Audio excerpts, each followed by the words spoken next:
Okay, we're going to set our piston gauge up to get ready to measure a set of pistons here.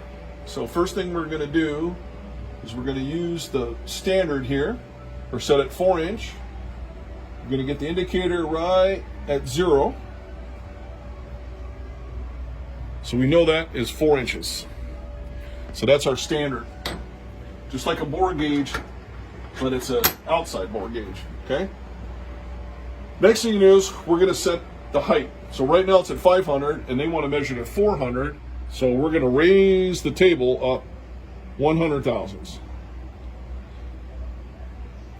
So now we're measuring 400 thousandths from the bottom of the skirt where they say to measure it.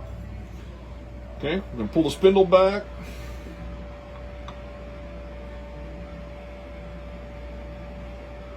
Going to get it to where it says 0 on the indicator, and that takes all the feeling out of your hands with the spindle.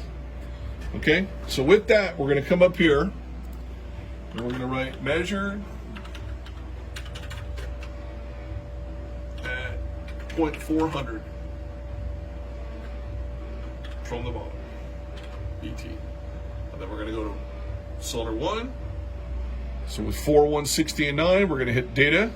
Goes right there. That's piston number 1. That fast. Now we're going to go to piston number 2. And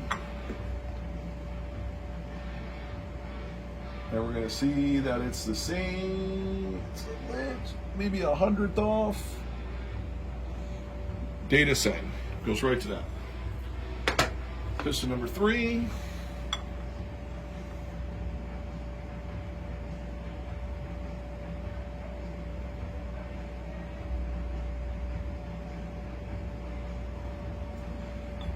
And then we're going to go to 4. So we're moving right along here.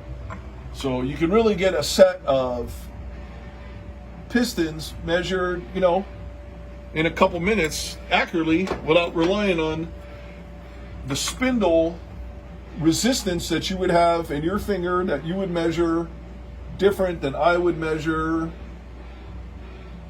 different than somebody else would measure. We're taking all that out of the game here by using the double spring in the indicator that I'm supplying here.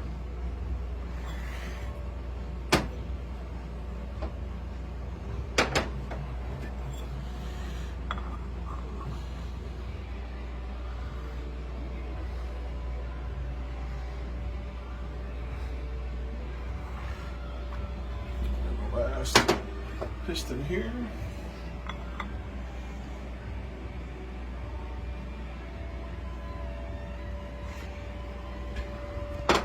Okay, so a lot of times you can run that. If you want to send them out and have them coated, we can go from, instead of one measurement, we could go to 2 measurements. And now we could do, say, we're going to send them out and have them coated, so this is after coating.